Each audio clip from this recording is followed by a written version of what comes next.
warahmatullahi wabarakatuh. Selamat pagi anak-anak dan salam sehat. Baik, hari ini hari Sabtu kita kembali lagi dalam mata pelajaran tematik. Namun kita memasuki tema baru yaitu tema 6. Pada tema 6 ini untuk subtema 1 kita akan membahas mata pelajaran yang pertama IPS, kedua Bahasa Indonesia, ketiga PKN, keempat IPA, dan kelima SBDP. Sebelum kita memulai pelajaran hari ini, alangkah lebih baiknya silahkan kalian mempersiapkan buku dan alat tulis kalian. Jikalau dalam penyampaian yang Ibu sampaikan ada hal yang penting, bisa kalian beri garis tanda bawah pada buku paket kalian atau bisa kalian catat di buku catatan kalian. Baik, untuk yang pertama kita masuk ke mata pelajaran IPS. Silahkan kalian buka buku kalian halaman 5. Pada halaman 5, makna proklamasi bagi bangsa dan rakyat Indonesia. Makna proklamasi bagi bangsa dan rakyat Indonesia, proklamasi berasal dari kata proclamation atau bahasa Yunani yang berarti pengumuman resmi kepada seluruh rakyat. Maksudnya, pengumuman yang berhubungan dengan ketatanegaraan. Bangsa Indonesia pernah mengalami penjajahan yang cukup lama sehingga membuat rakyat Indonesia menderita. Oleh karena itu, seluruh rakyat bahu-membahu berjuang sekuat tenaga untuk memperoleh kemerdekaan. Secara resmi, perjuangan bangsa Indonesia terwujud setelah Soekarno-Hatta memproklamasikan kemerdekaan Republik Indonesia pada tanggal 17 Agustus 1945. Baik, makna proklamasi dibagi menjadi dua. Yang pertama, makna proklamasi berdasarkan kemerdekaan Indonesia di dunia internasional. Yang kedua, kemerdekaan bagi rakyat dan bangsa Indonesia itu sendiri. Baik, yang pertama kita akan membahas kemerdekaan Indonesia di dunia internasional. Bangsa Indonesia sejak saat itu sudah merdeka dan berdaulat. Yang kedua, wajib dihormati oleh negara-negara lain secara layak sebagai bangsa dan negara yang mempunyai kedudukan yang sama dan sederajat, serta hak dan kewajiban yang sama dengan bangsa-bangsa lain yang sudah merdeka dalam pergaulan antar bangsa di dalam hubungan internasional. Selanjutnya, yang kedua yaitu kemerdekaan bagi rakyat dan bangsa Indonesia itu sendiri, yaitu maknanya ada 15. Yang pertama, proklamasi sebagai puncak perjuangan bangsa Indonesia. Artinya, lamanya masa penjajahan terus menambah daftar perjuangan dan pengorbanan. Rakyat Indonesia dari berbagai wilayah berjuang dengan darah dan air mata. Proklamasi kemerdekaan menjadi puncak dari semua perjuangan. Sebagai puncak perjuangan, bukan berarti perjuangan berakhir, namun perjuangan tidak turun dari puncak. Perjuangan selanjutnya adalah mempertahankan dan mengisi kemerdekaan. Yang kedua, proklamasi sebagai pernyataan de facto. De facto berarti pernyataan kemerdekaan yang sesuai dengan kenyataan. Proklamasi telah dikumandangkan ke seluruh wilayah Indonesia dan dunia. Dengan proklamasi sebagai bagian dari pernyataan de facto, negara Indonesia sudah ada meskipun belum ada pengakuan resmi dari negara lain. Setiap negara yang berniat kembali ke Indonesia untuk tujuan menjajah atau menguasai Indonesia akan ditolak. Yang ketiga, proklamasi menaikkan martabat bangsa. Secara kultural, proklamasi menaikkan martabat bangsa Indonesia dari bangsa terjajah menjadi bangsa merdeka. Yang keempat, proklamasi sebagai awal perjuangan. Proklamasi menandakan bahwa perjuangan merebut kemerdekaan telah selesai. Selanjutnya, hal yang diperjuangkan berbeda, yaitu mempertahankan dan mengisi kemerdekaan hingga tercapai tujuan pembangunan nasional. Yang kelima, proklamasi sebagai tonggak sejarah. Dengan tonggak sejarah proklamasi yang cukup, diharapkan tumbuhlah masyarakat yang berkepribadian, masyarakat yang mengamalkan Pancasila dalam kehidupan sehari-hari. Yang keenam, proklamasi sebagai lahirnya sebuah negara Indonesia. Setelah proklamasi kemerdekaan, negara Indonesia lahir, diiringi dengan deklarasi yang disahkan sebagai sehari sesudahnya dan berbagai unsur terbentuknya suatu negara yang sedikit demi sedikit dilengkapi. Oleh karena itu, proklamasi bermakna lahirnya sebuah negara, yaitu negara Indonesia. Negara yang mempunyai pemerintahan sendiri tanpa campur tangan bangsa lain. Yang ketujuh, proklamasi sebagai titik tolak amanat penderitaan rakyat. Sebuah titik yang membebaskan rakyat dari belenggu penjajahan. Dengan proklamasi, penderitaan seperti ketika penjajahan tidak dialami lagi oleh seluruh bangsa Indonesia. Yang kedelapan, proklamasi sebagai akhir penjajahan di Indonesia. Dalam pembukaan Undang-Undang Dasar 1945, dikatakan bahwa kemerdekaan adalah hak segala bangsa dan oleh sebab itu, maka penjajahan di atas dunia harus dihapuskan karena tidak sesuai dengan pri kemanusiaan dan pri keadilan. Pernyataan tersebut menunjukkan bahwa Indonesia menolak segala jenis dan bentuk penjajahan. Proklamasi merupakan akhir penjajahan di Indonesia. Yang kesembilan, proklamasi dari aspek hukum. Makna proklamasi dari aspek hukum berarti berlakunya konstitusi dan hukum Indonesia. Semua warga negara mempunyai persamaan kedudukan dalam hukum, tanpa memandang jenis kelamin, ras, suku, agama, warna kulit, dan berbagai perbedaan lain. Proses peradilan berlaku bagi siapa saja yang melakukan kejahatan, baik kejahatan pidana maupun perdata. Yang ke-10, proklamasi dari aspek sosiologis. Makna proklamasi dari aspek sosiologis mempunyai arti bebas merdeka tidak hanya fisik, tetapi juga rasa dan hati nurani. Selanjutnya yang ke-11, proklamasi dari aspek politis. Dengan dikumandangkannya proklamasi oleh dua tokoh bangsa atas nama bangsa Indonesia, berarti secara politis Indonesia sudah mempunyai pemerintahan sendiri.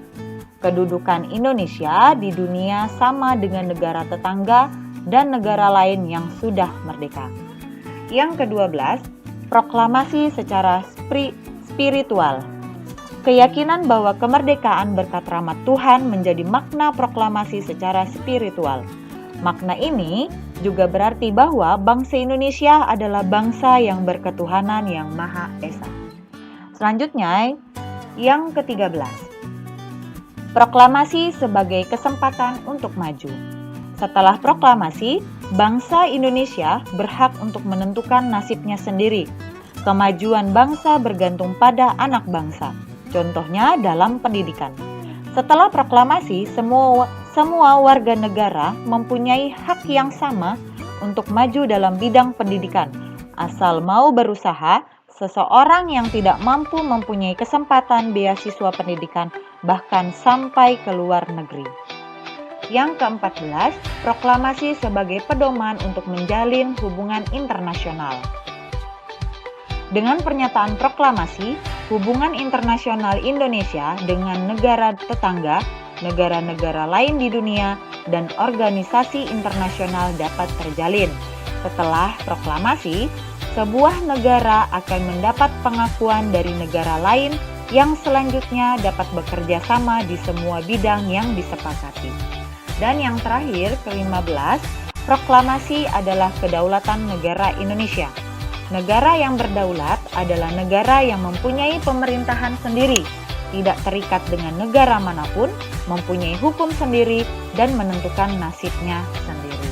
Baik, itu penjelasan tentang makna proklamasi bagi bangsa dan rakyat Indonesia.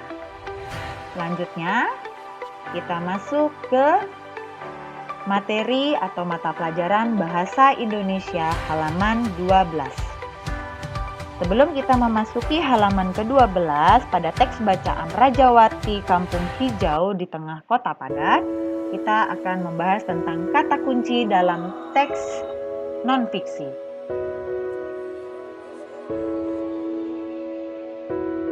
Pernahkah kalian membaca artikel di majalah atau koran? Artikel yang terdapat dalam majalah atau koran merupakan salah satu contoh dari teks non-fiksi. Lalu, apa itu teks non-fiksi? Kita masuk ke pengertian teks non-fiksi. Teks non-fiksi adalah teks yang dibuat berdasarkan kenyataan yang ada, realita tanpa mengada-ngada, atau hal yang benar terjadi dalam kehidupan. Adapun contoh teks non-fiksi yaitu laporan, yang kedua yaitu karya ilmiah, dan yang ketiga artikel ilmiah. Baik, untuk mengetahui informasi dalam sebuah teks fiksi, kita dapat mencarinya dari kata kunci. Adakah yang tahu arti dari kata kunci itu? Baik, kita akan membahasnya di materi ini. Kata kunci adalah kata yang penting dan menggambarkan informasi dalam suatu teks. Nah, pada gambar yang Ibu berikan, kita berikan judul teks non-fiksi berjudul yaitu Taman Kota yang Indah. Nah, bisa kita ambil kata kuncinya di sini. Yang pertama, taman kota. Dan yang kedua, kata kuncinya yaitu indah. Untuk lebih jelasnya, bisa kalian perhatikan contoh yang Ibu sajikan. Terdapat teks bacaan yang berjudul Bentuk Kepedulian Remaja Terhadap Lingkungan. Masa remaja adalah masa penyesuaian dari masa awal anak-anak hingga masa awal dewasa. Masa remaja awal kira-kira masuk pada usia 10 hingga 12 tahun. Masa remaja berakhir kira-kira pada usia 18 hingga 22 tahun. Pada perkembangan ini, pencapaian kemandirian dan identitas anak sangat menonjol. Bagaimana menumbuhkan kepedulian remaja pada lingkungan? Salah satu langkah yang bisa ditempuh supaya para remaja peduli lingkungan adalah dengan meningkatkan kepedulian terhadap lingkungan. Sebagai contoh, melalui kegiatan pecinta alam. Kegiatan pecinta alam dapat meningkatkan kepedulian remaja terhadap lingkungan alam. Kecintaan remaja terhadap lingkungan alam tercermin pada sikap peduli terhadap lingkungan. Kegiatan pencinta alam untuk menunjukkan sikap peduli terhadap lingkungan diantaranya seperti berikut. 1. Kegiatan reboisasi di lahan gundul. 2. Pengadaan tempat pembuangan sampah secara bersama-sama. 3. Penanaman pohon di sekitar pekarangan rumah. 4. Berhemat air dalam kegiatan sehari-hari. Dengan demikian, generasi muda kita dapat menjadi generasi muda yang cinta alam dan tumbuh menjadi pemimpin yang berwawasan lingkungan. Dengan adanya kesadaran para remaja akan pentingnya penghijauan kembali, kelestarian hutan dan alam sekitar akan terjaga. Hutan-hutan di Indonesia terlihat hijau, pinggir-pinggir jalan raya akan terdapat banyak pohon dan asri. Udara di sekitar lingkungan pun menjadi sejuk. Kesadaran remaja akan lingkungan biasanya diawali dari lingkungan keluarga dan lingkungan masyarakat sekitar. Baik, untuk kata kunci pada teks bacaan tersebut bisa kita ambil yang pertama yaitu kepedulian remaja. Pada kata kunci kepedulian remaja, kita memperoleh perkiraan informasi. Perkiraan informasi dari kepedulian remaja, yaitu kegiatan pecinta alam menjadi salah satu cara untuk meningkatkan kepedulian remaja terhadap lingkungan. Beberapa kegiatan pecinta alam diantaranya adalah melakukan reboisasi, menciptakan tempat sampah, menanam pohon kembali di halaman rumah, dan menghemat air. Baik, dari teks bacaan ini kita bisa mengambil kata kuncinya yaitu kepedulian remaja. Nah, pada kepedulian remaja dihasilkan perkiraan informasi yaitu yang ada pada slide atau video yang Ibu tampilkan. Baik, selanjutnya untuk lebih jelasnya, bisa kalian baca teks bacaan Rajawati Kampung Hijau di Tengah Kota Padat pada halaman 12 hingga halaman 13. Jadi untuk lebih jelasnya terhadap contoh yang Ibu berikan, silahkan kalian mengerjakan tugas halaman 14 bagian Ayo Berlatih nomor 1 dari A sampai E. Dikerjakan di buku tugas. Ini tugas yang pertama ya, tugas Bahasa Indonesia pada halaman 14 nomor 1 dari A sampai E. Selanjutnya kita masuk ke mata pelajaran PKN yaitu halaman 17, kewajiban warga negara. Kewajiban adalah sesuatu yang harus dilaksanakan dengan penuh rasa tanggung jawab. Kewajiban warga negara, kewajiban yang seharusnya dilaksanakan oleh setiap warga negara terhadap penyelenggaraan kehidupan bermasyarakat, berbangsa, dan bernegara sesuai dengan ketentuan yang berlaku. Nah, pada gambar yang Ibu berikan di sini terdapat beberapa contoh di mana anak-anak diharapkan untuk dapat menempuh pendidikan, belajar di sekolah, melakukan kunjungan ke laboratorium, belajar dengan semangat, dengan sungguh-sungguh dan ceria, melakukan uji coba. Nah, pada gambar yang Ibu berikan, semua warga negara wajib mengikuti pendidikan dasar, sebagaimana ditegaskan dalam Undang-Undang Dasar Republik Indonesia tahun 1945, pasal 31 ayat 2, berbunyi, setiap warga negara wajib mengikuti pendidikan dasar dan pemerintah wajib membiayainya. Selanjutnya, yang kedua yaitu di mana pasal 27 ayat 1 Undang-Undang Dasar 1945 berbunyi tentang segala warga negara bersamaan kedudukannya di dalam hukum dan pemerintahan dan wajib menjunjung hukum dan pemerintahan itu dengan tidak ada kecualinya. Jadi, seluruh warga negara itu mempunyai kedudukan yang sama dan menjunjung tinggi hukum dan pemerintahan yang telah diberlakukan. Selanjutnya yaitu gambar yang ketiga. Pasal 30 ayat 1 Undang-Undang Dasar 1945 berbunyi tentang tiap-tiap warga negara berhak dan wajib ikut serta dalam usaha pembelaan negara. Jadi seluruh warga negara Indonesia wajib untuk melakukan pembelaan terhadap negaranya sendiri. Selanjutnya, untuk mata pelajaran PKN, silahkan kalian mengerjakan tugas atau latihan soal halaman 19 bagian Ayo Berdiskusi. Bagian Ayo Berdiskusi nomor 1 sampai nomor 3. Tugas dikerjakan di buku latihan. Baik, ini tugas yang kedua yaitu tugas PKN. Yang pertama tadi tugas Bahasa Indonesia, yang kedua yaitu tugas PKN. Selanjutnya kita masuk ke mata pelajaran IPA yaitu di halaman 29 pubertas. Apakah kalian mengetahui apa itu pubertas? Kemudian bagaimana sih tanda-tanda pubertas tersebut? Untuk lebih jelasnya, silahkan kalian simak video berikut. Pubertas merupakan masa transisi dari masa anak-anak ke masa dewasa, ditandai dengan munculnya tanda-tanda seksual sekunder dan kemampuan bereproduksi yang ditandai adanya perubahan hormonal, fisik, psikologis, dan sosial. Tahapan masa pubertas. Tahapan masa pubertas yang pertama yaitu prapubertas.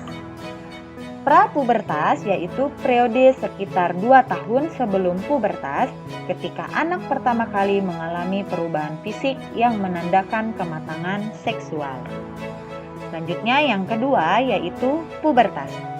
Pubertas merupakan titik pencapaian kematangan seksual ditandai dengan keluarnya darah menstruasi pertama kali pada remaja putri, sedangkan pada remaja putra indikasi seksualitasnya kurang jelas. Biasanya pada remaja putra akan mengalami yaitu mimpi basah. Selanjutnya tahapan ketiga yaitu pasca pubertas. Pasca pubertas, periode 1-2 tahun setelah pubertas, ketika pertumbuhan tulang telah lengkap dan fungsi reproduksinya terbentuk dengan cukup baik. Selanjutnya, tanda-tanda pubertas. Baik, di sini Ibu berikan contoh di mana terdapat sebuah gambar dengan dua kepribadian, di mana yang bagian sini pribadi atau untuk anak laki-laki dan yang sebelah kanan untuk anak perempuan atau tanda-tanda pubertas untuk anak perempuan.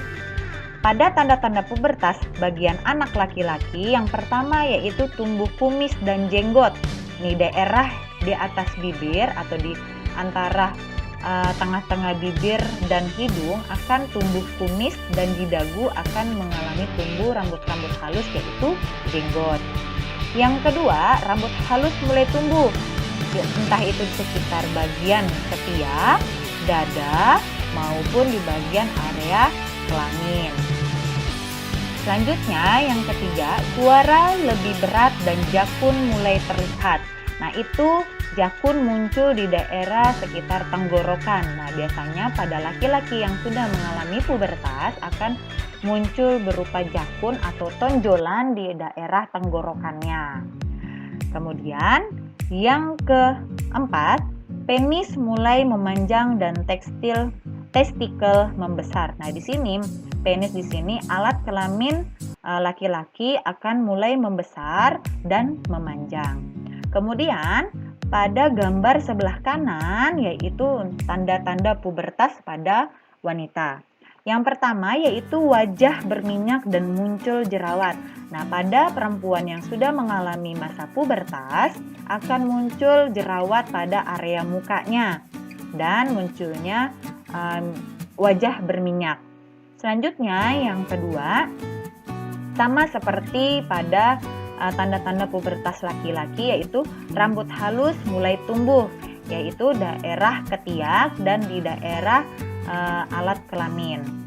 Kemudian yang ketiga, payudara mulai membesar. Jadi untuk perempuan di daerah bagian dada yaitu mengalami perubahan pada payudaranya yang mulai membesar. Selanjutnya yang terakhir yaitu pinggul membesar dan mengalami menstruasi. Nah, pada perempuan yang sudah mengalami pubertas akan mengalami yaitu pinggul sudah mulai membesar. Daerah pinggul perempuan mulai membesar dan akan mengalami yang namanya menstruasi atau keluarnya darah. Kemudian itulah penjelasan tentang tanda-tanda pubertas baik pada anak laki-laki maupun anak perempuan. Selanjutnya, tips saat pubertas. Nah, untuk anak laki-laki ataupun perempuan pada saat mengalami masa-masa pubertas, ada pun tips yang bisa diberikan. Yang pertama, olahraga 20-60 menit per hari. Yang kedua, tidur cukup 6-8 jam per hari. Jadi untuk anak-anak yang suka begadang, tolong dihindari ya.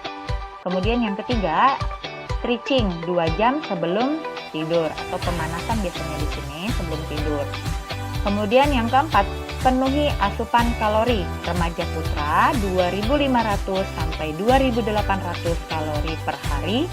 Remaja putri 2.200 kalori per hari. Tips yang selanjutnya, hindari makanan berlemak dan junk food. Nah, junk food ini biasanya makanan yang berminyak, yang kayak makanan cepat saji seperti kayak hamburger, pizza, terus gorengan-gorengan. Selanjutnya, konsumsi air mineral. Remaja putra 3,3 liter per hari, remaja putri 2,3 liter per hari. Selanjutnya, hindari minuman berenergi, soda dan gula dan yang mengandung kadar gula tinggi.